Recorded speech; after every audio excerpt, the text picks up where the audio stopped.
ধামরা ইসলামপুরের বাজার ঘুরে ক্রেতা বিক্রেতার সাথে কথা বলে যা জানা গেল। এবার 1 কেজি পেঁয়াজের টাকা দিয়ে এবার 3 কেজি পেঁয়াজ খেতেছে পাবলিক, তাহলে এর স্যার বড় কিছু আছে? তো বাংলাদেশে এর স্যার বড় কিছু, আমরা এটাই চাই। আমাদের আর কোনো ভালো মন্দর দরকার নেই, আমরা এটা ভালো হইলেই চলে। পাবলিক, সাধারণ পাবলিক ভালো হইলে আমরা সব ভালো। এর স্যার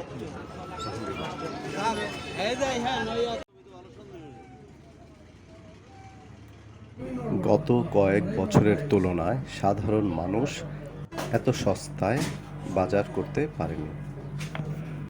দাম কেমন এবার? কম, যাক মোটামুটি কিনা একটু শান্তি আছে। পেঁয়াজের দাম সব জিনিস কম, যাক। পেঁয়াজ বিক্রি হচ্ছে 35 টাকা থেকে 40 টাকা দরে, আদা 110, রসুন 120, যা বিগত 5 বছরের তুলনায় সর্বনিম্ন। 5 কেজি নিলে 35 করে বিক্রি করি পাল্লা হিসাবে।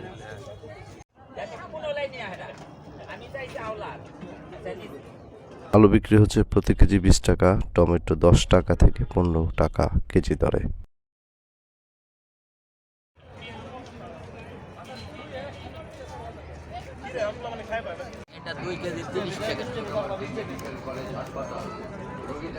রমজানের আগে বেগুনের দাম 30-40 টাকা থাকলেও রমজান শুরু হতে হতে দাম বেড়ে বেগুন 50 থেকে 60 টাকা কেজিতে বিক্রি হচ্ছে।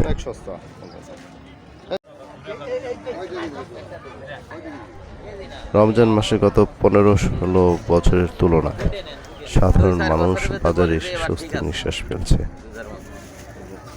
এগুলি কত কাকা? এগুলি 40, 35, 35।